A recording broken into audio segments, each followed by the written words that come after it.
सलीम साफ़ी साहब, गिलगित बल्तिस्तान के इलेक्शन से मुतल्लिक तहरीक इंसाफ इल्ज़ाम लगा रही है कि इलेक्शन कैंपेन की उनको इजाज़त नहीं मिल रही है। जल्द से जुलूस जिस तरह से बाकी पार्टीज़ कर रही हैं उस तरह से वो नहीं कर पा रहे हैं। नून लीग इसका जवाब देती है कह के कि खैबर पख्तूनख्वा में जो हुकूमत आपको मिली है पहले वो तो चलाएं सही से, मसाइल वहाँ पर जो हैं वो हल करें। सर, एक तो ये जवाब क्या ये मुनासिब है? दूसरा, ये जो इलेक्शन से पहले ही मुतनाज़े हो रहे हैं इलेक्शंस, क्यों और इसका सद्देबाब कैसे मुमकिन है? मोर इम्पॉर्टेंटली नहीं, ये जवाब तो कतई मुनासिब नहीं है। ये तो कल कोई दूसरा मुस्लिम लीग नून को कह सकता है कि आप लोगों से पंजाब में हुकूमत नहीं चल रही है, पंजाब में कंपैरेटिवली अच्छी हुकूमत होगी लेकिन कोई आइडियल हुकूमत तो नहीं है। ये बिलावल साहब से कोई कह सकता है फिर कि भाई आपसे जो है सिंध नहीं चलाया जा रहा है, आपसे कराची नहीं संभाला जा रहा है और आप आके इधर कैंपेन चला रहे हैं। तो पीटीआई को ये ताना देना कि आपसे खैबर पख्तूनख्वा नहीं चलाया जा रहा है और आप लोग गिलगित बल्तिस्तान का जिक्र करते हैं, ये मुनासिब नहीं है। हर कौमी जमात का और सियासी जमात का ये हक़ है कि वो मुल्क के जिस खिते में भी इंतखाब हो, गिलगित बल्तिस्तान पाकिस्तान का हिस्सा है तो उसमें वो हिस्सा लें और उसको लेवल प्लेइंग फील्ड मिले। जो पीटीआई के एतराज़ात हैं, मसलन पीटीआई ये मिसाल देती है कि पहले उनके सूबाई सदर जुनैद अकबर को जाने नहीं दिया गया और बल्कि जाने दिया गया था लेकिन फिर उनको वहाँ से निकाल दिया गया, और इसी तरह सलमान अकरम राजा और ये लोग जा रहे थे तो उनको वापस कर दिया गया। तो उसके जवाब में मुस्लिम लीग नून के लोग ये कहते हैं कि जी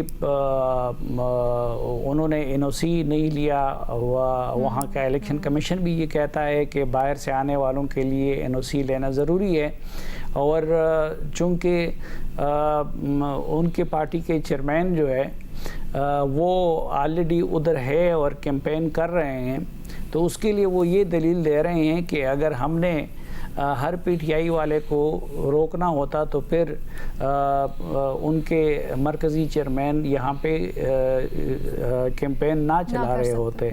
लेकिन उसके साथ साथ ये भी हकीकत है कि इस तरह की बेकायदगियाँ हो रही हैं कि उस रोज़ जब मियां नवाज शरीफ साहब गए थे तो उन्होंने कैंपेन नहीं चलाई, स्टेज पे नहीं आए, तो उन्होंने तकरीरें नहीं की, लेकिन वो पंडाल में बैठे हुए थे कई वफाकी वज़रा, और अगर वो ये ना करते तो मेरे ख़्याल में बेहतर होता, इलेक्शन के हवाले से शुकूक व शुबहात जन्म ना लेते।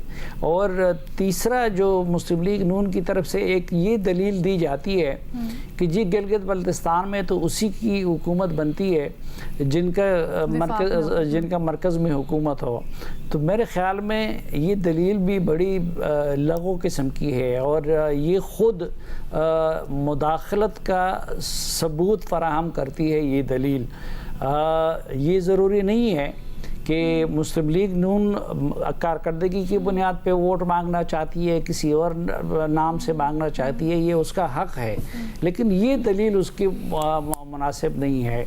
लेकिन बहरहाल जो अगर पीटीआई के मौक़िफ़ को देखा जाए, वहाँ का भी निशान वाला मसला उनको दरपेश है, और उस हवाले से इलेक्शन कमीशन का वही दलील है कि जी चूँकि पार्टी इंट्रा पार्टी इंतखाबात नहीं कराए गए हैं, तो लेकिन चूँकि वो अपने निशान से नहीं लड़ रहे हैं और उनके कुछ लीडरों को वापस कर दिया गया, इसलिए कुछ वज़न पीटीआई के मौक़िफ़ में नज़र आता है कि जी उनको लेवल प्लेइंग फील्ड नहीं दिया जा रहा।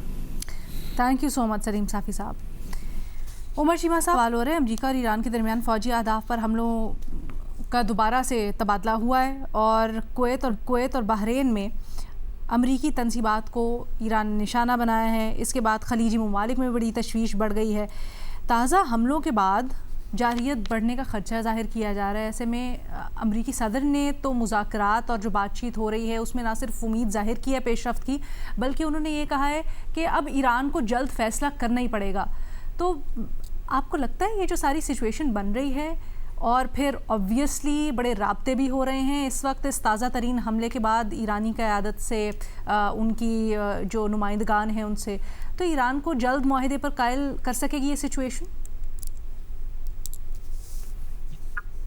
नहीं में है, यानी कि ये दो सूरतें हो सकती हैं ना। एक ये हो सकता है कि कोई एक इसमें कोई किसी को फैसला कौन फतह हासिल हो जाए, जो कि पहले अमेरिका ने कोशिश की। अमेरिका का ये ख्याल था, इसी नीयत से उन्होंने अटैक भी किया इसराइल के साथ मिलके।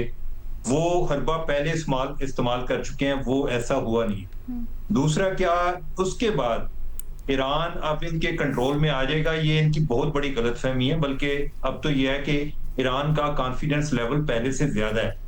उन पे जो एक मुश्किल तरीन वक्त आना था वो गुजर चुका है। अब इस सारे तनाजुर में पूरा रीजन सफर कर रहा है। हमें आए दिन हम ये तवक्को लगाए बैठे होते हैं कि शायद आज सुलह हो जाए, या ये जो सुलह होती है या जो आपस में इस तरह की बातें होती है ना, ये कोई तरलों से नहीं होती कि यार प्लीज आए सुलह कर लें, या कोई आप किसी को खुदा रसूल का वास्ता नहीं दे सकते। इस तरह लोग नहीं करते। उनके अपने अपने मुफादात होते हैं, वो उनको देखते हैं। उन्होंने ये भी नहीं देखना कि पाकिस्तान दरमियान में आया हुआ है और पाकिस्तान को चले क्रेडिट मिल जाएगा, चले सुलह कर लेते हैं। अमेरिका को क्रेडिट नहीं ले पा रहा, वो यूक्रेन और रशिया के दरमियान सुलह कराना चाह रहा था, नहीं हो पाई। अभी जो ट्रंप ने पहले इधर गजा में शुरू किया, वो कितना एक हाइप थी कि वो एक गजा पोर्ट बन गया। हमने इतने प्रोग्राम कर दिए कि पाकिस्तान जो है उससे क्या लेना चाह रहा है ट्रंप, और उसको बोर्ड में क्यों शामिल किया गया। पाकिस्तान की फौजें उधर चली गई हैं। कुछ दिनों के बाद हम उधर से निकल गए।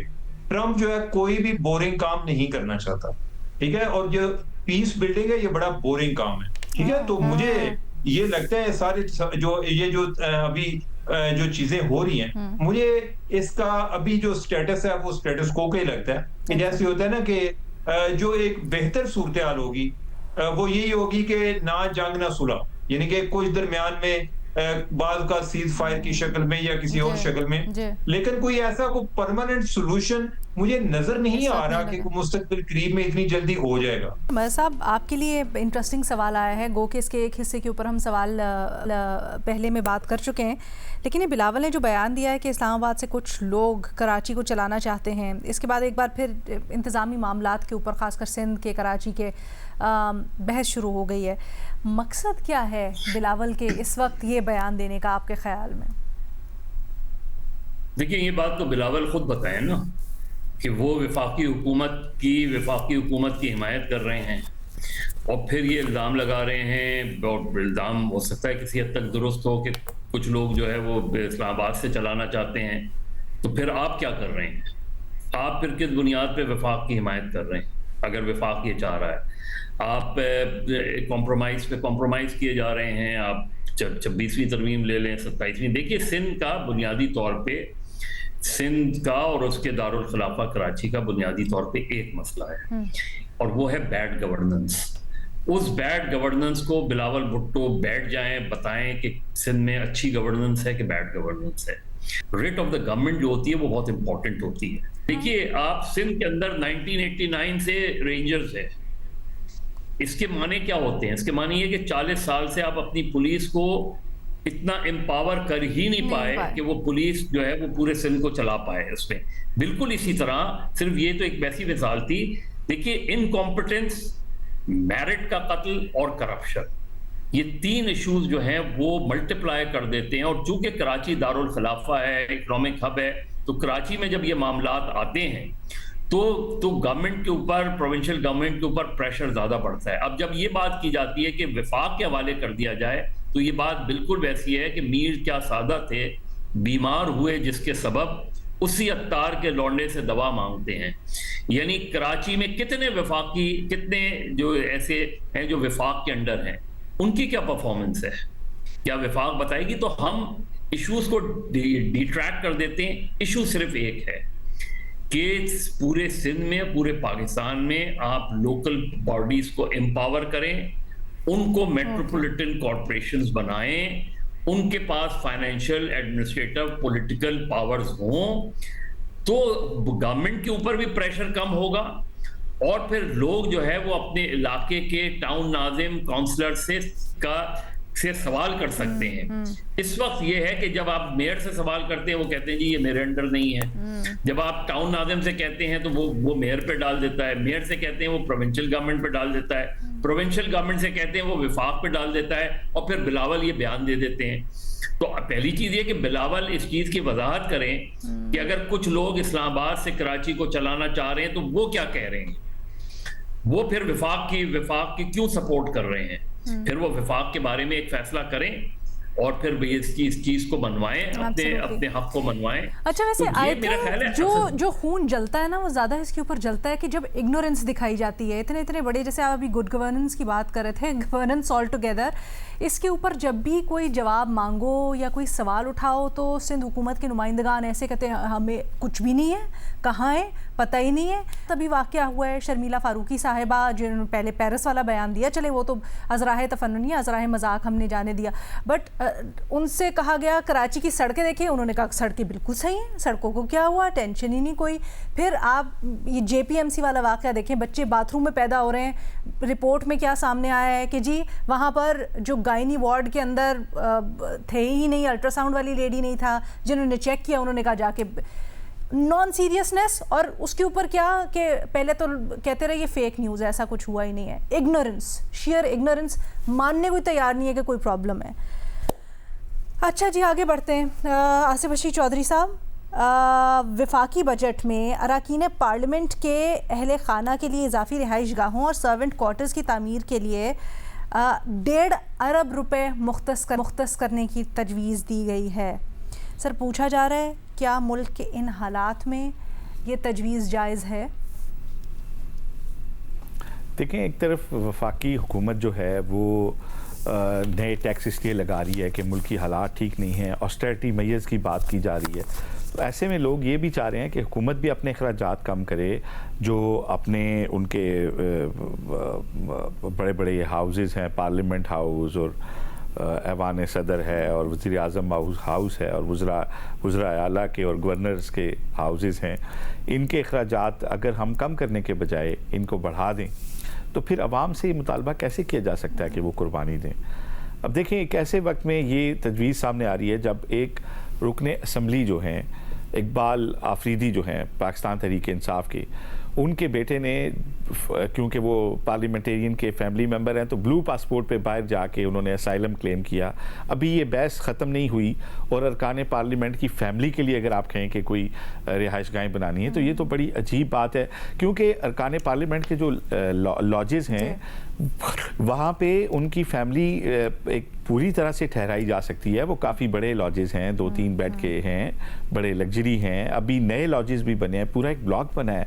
उसके बाद फिर उनकी फैमिली और सर्वेंट्स को ठहराने की बात करना और उसके लिए जो है 1.5 अरब रुपए आप बता रही हैं कि रखना, तो मेरा ख्याल है कि ये तो एक मजाक है इस तरह की सूरत हाल में, जिस तरह की सूरत हाल बता पार्लियामेंट लॉजेस में ही मजीद तामीर के लिए कहा जा रहा है। तो क्या हालत है वैसे? आप तो बता रहे हैं कि अभी पीछे भी कोई नए भी बने हैं वहाँ पे ब्लॉक, क्या वाकई में इतनी खस्ता हालत है या ज़रूरत है पार्लियामेंट लॉजेस में मजीद इसकी? देखें, क्योंकि मखसूस नशिस्तें और अरकान असम्बली की तादाद बढ़ी तो उसके बाद ज़रूरत तो थी, लेकिन उसके लिए जो बनाए गए हैं वो तो ज़रूरत से ज़्यादा हैं ऑलरेडी जो आपने बनाए हैं, अभी तो उनका पोजीशन भी आपने नहीं दिया।